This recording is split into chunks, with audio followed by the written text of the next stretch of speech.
Hey there, friends. It's Lynn Lindbergh, Health and Fitness Motivation Podcast. And today I'm so excited. We've got another wonderful guest. Her name is Ann Dunlop. You might recognize that name because she is one of the individuals featured in our book, Couch to Active. So if you haven't read that yet, you got to go check it out. Search for Ann in that book, learn about her story. But today we got to bring her on. It's been 3 years since the book was published. I cannot believe that. And we get to bring her on and just have a little update of how she's doing. So first of all, Ann, thank you and welcome to the Health and Fitness Motivation Podcast. Well, thank you, my friend, for having me on. I'm quite excited to share what's been going on and some big plans, but also just some empathy and support for people out there. Yeah, life. So let's just dive right in. If you could first tell folks, where in the world is Ann on the planet? It's like our Where's Waldo. And then tell us just a little bit of kind of that background for folks who've never heard of you, your journey the last few years, and we'll just go from there. Sounds great. Well, I reside down in a little town outside of Portland called Gresham, Oregon. I actually grew up with Lynn. I've known her literally since the day I was born. So that's very fun. It's always fun to have lifetime friends. Mm-hmm. My journey has been, it's been about 12 years and of what I call the cycles of surgery. So about 12 years ago, and this is a little portion of the story that's in the book, about 12 years ago, 13 now, we just had a new year. I climbed a mountain that I did not think I could climb. I agreed to how do I say it? I did not want to go on this climb, but I agreed to go. And I agreed. I didn't know you didn't want to go on that climb. I did not want to go on this climb. No way. I was not a fitness person. Uh-huh. It was something that, you had to do, but I didn't want to do it. But I thought, well, I'll go and I will take a book. And when the rest of the crew continues on up the mountain, I'll just sit and read my book and wait for them to come down. But a funny thing happened. I kept going and I kept going. And every time we stopped, I'd go, well, I see that rock up there. I can go to that rock. And all of a sudden, I was at the top of, it was Mount St. Helens, the volcano here in Washington. And what I didn't realize was, yay, I got to the top. How do I get down? Now you got to get down. That's a whole other story. I did make it down and I brought down with me a hernia. Oh. Didn't really know what it was. Thought, oh my gosh, I have an ovarian cyst or something, and was told, oh no, you're fine. It's not cancer. You just have a hernia. Famous last words for me. Wow. The last 12 years, I've had 9 hernia surgeries, and literally we have just decided I am made of Swiss cheese. We don't know why. It just is what it is. But that has been, it kind of, could be something that really derails life. I was 30, we'll say in my 30s. There we go. At the time. We're still in our 30s, right? Yeah. Oh, that's right. I said that, I've known you since the day I was born, so I'm going to give out your age. Yeah. No, I don't care. Everyone knows how old I am. Later 40s. And have pretty much spent that time parenting and having surgeries and recovery. Wow. So my last surgery was in June, and it was kind of if this one doesn't work, then it is what it is. I think it is what it is. There wasn't a lot of change in pain since that one, but you learn to live around it and life goes on and you got to keep going. Yeah, exactly. And 9 surgeries in 13 years. Like that's incredible because really any surgery, would you say it hits pretty much an entire year, right? I mean, Oh yeah. It's not just the surgery. It's not just the hospital stay. It is the months after of recovery. And then there's also always months, kind of about months 5 or 6, where you feel 100% and you think you're okay. And then you go do something and you're in bed for a day and you're like, what the heck? Yeah. Yeah. Okay. So over those 13 years, What would you say were like the high points and the low points, and how many, like, because it just sounds, I just can't even imagine. Yeah.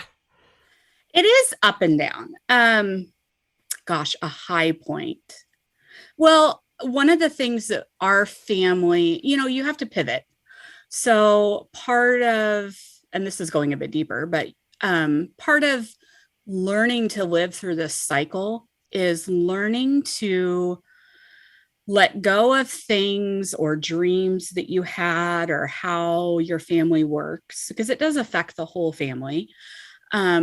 And finding new dreams and new ways to do things. So as a family, when my kids were little, we would go out on a hike. Hiking was a big thing. That's probably the thing I miss the most. I can walk a little bit, but I can't go uphill. Anything like that puts me in pain. Yeah. So learning to do other things. In our family, we embrace travel. So during that 11 times, I don't look at it, or 11 years, 12 years, I don't look at it as, oh gosh, I'm having surgery every year. And actually lately it's been like every 6 months. Mm-hmm. I look at it as, okay, well, surgery, recovery, and then where are we going to go? I've always kind of had something that I'm planning for. Oh, wow. So we did a trip to Europe. My husband's from Scotland, and my advice is always marry a foreigner, because then you have to travel. I love it. Because we are not wealthy, but we took our kids on a 5-week trip to Europe when they were 7 and 9. And I actually was only 6 weeks out of surgery that time. Wow. And so one of the things we did is we really look at, okay, what are the accommodations we're going to need to make? Well, most people, when they go to Europe, are going to take the subway and, do all these things. We budgeted to take taxis. We budgeted for things like that would allow me to go travel, but make it a bit easier. Mm-hmm. And that was really important. In 2019, we did actually, I can see you taking a deep breath. My boys, 2 teenage boys, and my husband and I bought an RV and went on the road for 4 months. That is so cool. And went to all 48 states. It was awesome.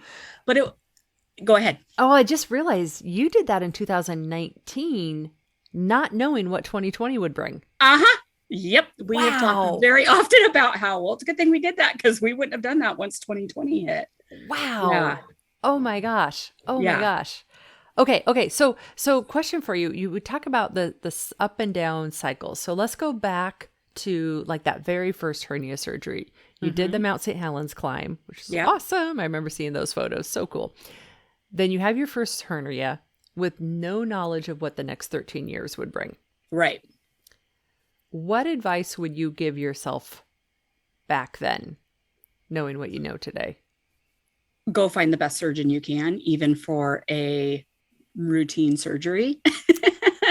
Okay. That's actually my biggest piece of advice that I tell people all the time.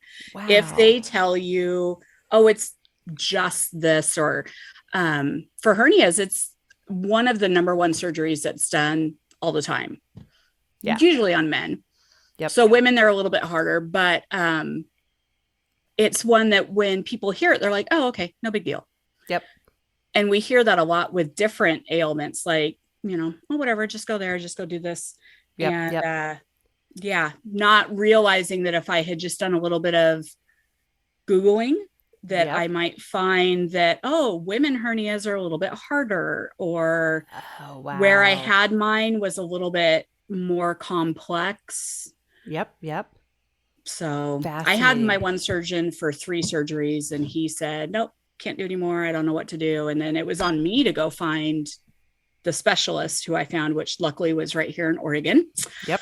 Yeah. So, at OHSU, right? Yeah. Was it at OHSU? Okay. So tell me a little bit, for somebody who is sitting here and they're going through something similar. They're like, okay, I've had a hernia surgery, or I've got this hernia I need to do something about. Mm-hmm.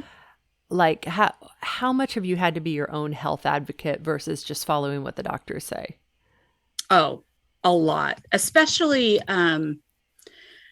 for me, and kind of advice is, when there's pain, there's an issue. And a lot of times doctors might, say, well, it's just this, it'll be okay, or just take some pills. But if it's continuing, speak up and really be an advocate for your body should not be in pain.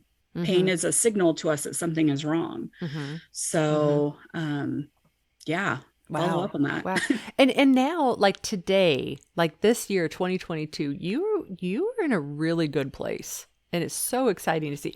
You haven't always been in a really good place. No, you talked about the lows. And as we were talking, I realized my low was after our big road trip in 2019. I came back and I had ignored some pains through that road trip and just kind of Mm-hmm. dealt with them. When we got home, I started kind of clicking off the boxes of doctors I need to see, because as chronic illness goes, it's usually not just one part of your body. Yep. You start with Yep. one and then your whole body just kind of starts going, oh, I'm not happy about this. Yeah. Yeah. So I was having other issues. My neck is a hot mess, all these things. And they were coming up. And I would say the time the pandemic hit, but even before that, Mm-hmm. I was just going down a mental depressive road. Was running a business at home and I just couldn't have anything on the calendar. I Yep. canceled all my parties. I would go to a meeting for work with other women where I used to be very gregarious and Yeah. outspoken and, Yeah. fun. I'm a Yeah. fun person. And I would Yes, you just sit are. there and observe everything. And they would say, oh, no, you were fine. I'm like, did you not see me sitting in the corner just observing Oh, and not wow. participating? So I went through the last couple of years of some very deep depressions. First time in my life I've ever been, I don't want to say suicidal. I mean, that's the easy way to say it, but I just wanted it all to end. Like I Mm-hmm. didn't want to die. I just wanted to go to sleep for a very long time and wake up when it was over, Yeah. when I could be happy and fun again. Yeah. Um, and that was really scary. Yeah. Luckily, again, I think being in the chronic illness world, I was aware of what was going on and I was constantly going to my doctor. Like I'd been on depression meds for 15 years. So it was like, Mm-hmm. up my meds, give me a new med. What is going on? Mm-hmm. I'm in therapy. But no amount of therapy or meds can help that sometimes. Yeah. So that was a really, really low couple years. Like I can't imagine I basically kept my house clean and my kids alive, but that was about it. Well, and at some point you were able to get that cycle to spin back up. I did it, not experimental treatment, but one that's fairly new and Uh-huh. it worked. That's awesome. Yeah, it's called TMS, transmagnetic stimulation. And they basically send electrical signals into the depressive part of your brain Yeah. and wake it back up. That is so cool. And it's, That is like so cool. 60% effective. So I went in kind of thinking, well, it's worth a shot. Yeah. And I still, to this day, there are days I wake up and I'm like, is this what normal people experience? Like, is this what life is supposed to be like? Because wow, I was really depressed. Well, and knowing you my whole life, it's like the old Anne is back. Like the good Yeah, part, the good I part, I feel that way. the part that's Yeah. so full of life, the part that just loves doing things, the part that like embraces the messy and the good and the bad all together and laughs. It's like you're back, which is Aw, really thank you. awesome. Really, Yeah. really awesome. And not to say that like, I mean, now it'll be roses and rainbows the rest of our lives. Oh no. Like, wouldn't that be nice? Yeah. Yeah. I was really depressed again in December and I thought, oh, is this like, did it wear off? Because it can do that. Like you can Yeah. go back, sometimes have to go back in to get re-stimulated. Mm-hmm. And it was about 3 weeks and I woke up one day and I realized I'm doing a bit better. And it just kind of, and I think that's what's going to happen is that there are still going to be waves, but I can get out of the wave Yeah. where because my brain was stuck, I couldn't get out of it. So when you were in the pit of it all, is that the advice you would give to somebody else who's in the pit of it all? It's like when you're in the pit, just remind yourself this is likely a wave, or what helped you? Actually, no, I wouldn't say that. Okay. Because I think people that are in that can hear that all they want and they're going to be like, well, that's great. But today, it doesn't matter that I'm in a wave. I feel terrible. Yeah. Yeah. If it's funny, I just gave this advice to somebody the other day. I try not to give advice, first of all, but you know, you still do. Yep. Get out of the house, whatever. Yeah. Sometimes it was just going to sit on my porch or my back deck. Mm-hmm. But just doing that, just feeling the breeze on your face, anything like that sometimes can just get you going for another 24 hours. And then my other piece of advice is go to your doctor, check yourself into the hospital. If you know, like there were a couple nights where I did tell my husband, I think I need to go to the hospital. And then we were able to just talk, or Lynette knows I've taken off a couple times. Yep. Where sometimes it's just, you got to get away from life. And we actually now in our budget for our family have it budgeted that I can take off to the beach 3 or 4 times a year, because it's life for me. Well, and what's it by myself. And not to interrupt you on that, but it's interesting because when I hear you say we have it in our budget where I can go take off and go to the beach 3 or 4 times a year, my thought is, doesn't everybody have that? Like, I mean, like, isn't that like what? Yeah. Because we need that. We need that respite. We need that time to just pause and breathe and let the brain unwind and reset and everything. So, and I know it's funny because the last time I went away was I was having a really hard time this fall, and took off for my family literally the weekend before Thanksgiving, which of all weekends, like that's busy and you're doing stuff. And I was like, I am out of here. Yep. And I hopped in the car, booked a hotel room not while I was driving, but I was not at home anymore. I'd already left. Yep. Hotel room, went to the beach, and some wise friends gave me the best advice. Because of course you get there and you start thinking through, okay, how can I make my life easier? What can I do to go home and make, and they were like, stop, go walk on the beach, color, watch TV, do nothing to fix anything right now. Just be. Yeah. And it was the best advice. And that was when I realized it's not enough to just go away. You have to go away and purposefully do nothing. Yeah. Yep. Let the brain unwind. Oh my gosh. Yeah. And I'm just back. This is my first week back from, I closed Couch to Active is closed between Christmas and New Year's. And it's amazing how after being gone, the mind is ready to take a look at life again. Yeah. It has more energy. And all you have to do is nothing, which is that crazy? I know. Yeah. But in our society, that's so hard to do. Yeah. Yeah. So tell us, I want you to talk to folks about what you're doing now with this chronic illness, grit, and grace, because you're awesome. So don't be bashful. Share away. What do you got going on there? You're so sweet. I'm just saying the truth. Yeah. Well, one of the bright spots to come out of all of this, I don't even want to call it a bright spot. I think so.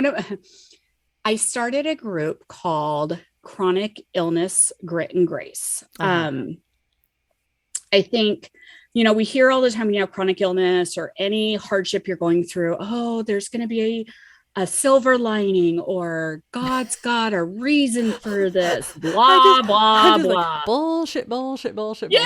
I love that you cuss on your podcast. I'm going to be doing a podcast, just so you know, and I will be cussing. Good. And we're going to have a whole episode on things that people tell you that you're like, whatever. Yeah. So in fact, I think I almost dragged my feet through doing anything with my illness, because I didn't want to play into the stereotype of, oh, look what she created out of her illness. Isn't it good she had it? Oh, wow. Yeah. Wow. That's a whole nother episode. Yeah. But I was in a mom's group that was all about empathy and all about sharing the things that you would never post on your Facebook feed. Yeah. I just told my son to F off. Yeah. Because you're going to hear from everybody like, how could you do that? But in this group, you could say that. And instead of getting a bunch of advice, everybody would go, I have done that. Oh, yes, me too. You are not alone. Yeah. That's all it was. It was the best support that way, because you don't want advice. We know what to do. We just want to hear me too. Yeah, we do. You're not alone. We do. And I love, like Benjamin Hardy says, one of the best definitions of trauma that I've heard that I love is trauma is something awful you've experienced without an empathetic witness. Oh, that's so good. Because you can kind of go through almost anything in life if you've got somebody who's got your back and says it's okay. It's okay. Wow. I think there's so much advice out in the world. There's not as much empathy, but I think we're heading that way. Yeah. So out of that group, I was like, well, we need this for chronic illness. Like, I can't I don't want to fill my feed every day with everything that aches and hurts and, things like that. But I was also seeing in that group a ton of women who also had chronic illness, and they were kind of posting about it in there. So I worked actually with the woman who had started that group and really worked my group off of hers. I used her same like rules of engagement and all this stuff. So I created a Facebook group called Chronic Illness, Grit and Grace. And it's all about having grit, which is, just sticking the course, keeping going when everything around you tells you to stop. You've got to have grit, and you've got to have grace for yourself, Yeah. Life is not going with illness. Life is not going to be perfect. It's not going to look like everybody else's. And you have to have grace for that. Yeah. That group has been a lifeline for so many people in it. And I just posted on there today, like my closest friends, half of them I have not met, and they're all in that group or from that group because we have this shared experience that we are continually going through. And it's real. It's real. It's real. And some of you guys have gotten together in IRL, in real life. Like, yes. Makes me feel so young to be like IRL, but it is, these friendships, these relationships are real, and you guys really support each other. It's awesome. Oh, yeah. And it is. We have a Marco Polo thread that we share on. We have a couple kind of direct message threads that are 3 or 4 people, but I talk to them all day long. So it's really awesome. But that has always been the last 5 years, I'd say my dream has been to take that community bigger and to provide it for more people and just get that voice out there more. Yeah. But because of my depression, it was like I had this idea, but I couldn't get up out of bed to do anything with it. So now that I'm feeling better, I'm finally moving forward. And my dream, it's funny that we talked about the respite piece, because my dream has been, and I think this really came out of that weekend away in November, to provide a respite from the daily life of chronic illness to these women who are struggling with it. Yeah. And to provide a way for them to get out. For me, nature is what really is healing. But nature is really hard to get into when you have a walker or a oxygen tank, or you're just in pain all the time. Yeah. Yeah. And I don't know how that's going to look right now. I'm still working on it, but I'm like, what if I get an RV and I go pick her up and take her to a campground? She can just sit there in a chair. I don't know, but I've got this idea that I'm brainstorming. And in the meantime, I'm starting a podcast of all the conversations that we have, like on direct messenger or on the Marco Polo, are going to become a podcast. So things great. Like what we just talked about. What are the things that people say that drive us nuts that they don't understand? Or also, but it's going to be fun, like conversation style of living with chronic illness. And you're going to be great. You are going to be totally great. Now, and for that person who's sitting there and their mind hooked onto the whole concept of leaving for a weekend, leaving the family, leaving the kids, leaving the husband, but holy hell, how do I do that? Yeah. Okay. What do you say to them?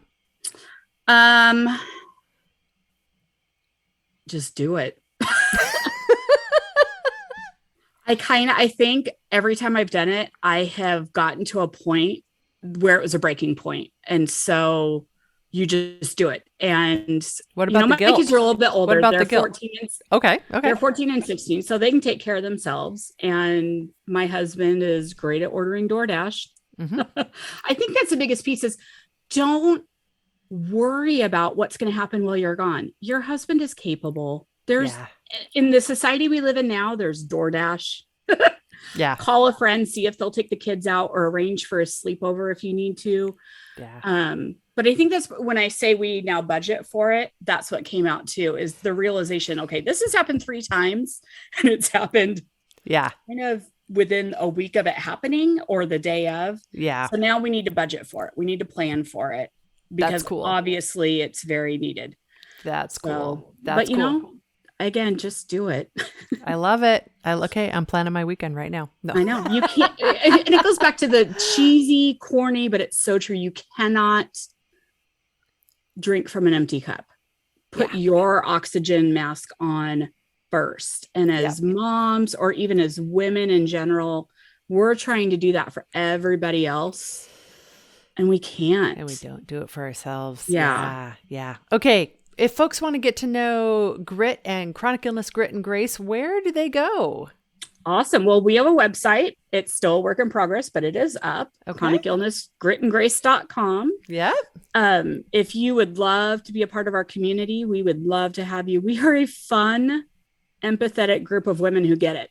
Uh-huh. Ooh, Yeah. that's a good tagline. I love it. Write it down. I'm writing it down. We got it recorded so you can listen to the podcast later. Thank you. We would love to have you join us. So just look for Chronic Illness, Grit and Grace on Facebook and answer the questions. I do ask a couple questions. We want to make sure you're legit. And we are open to, we have young women, we have old women, we have people who identify as women. We are an open group. So whoever you are, come as you are.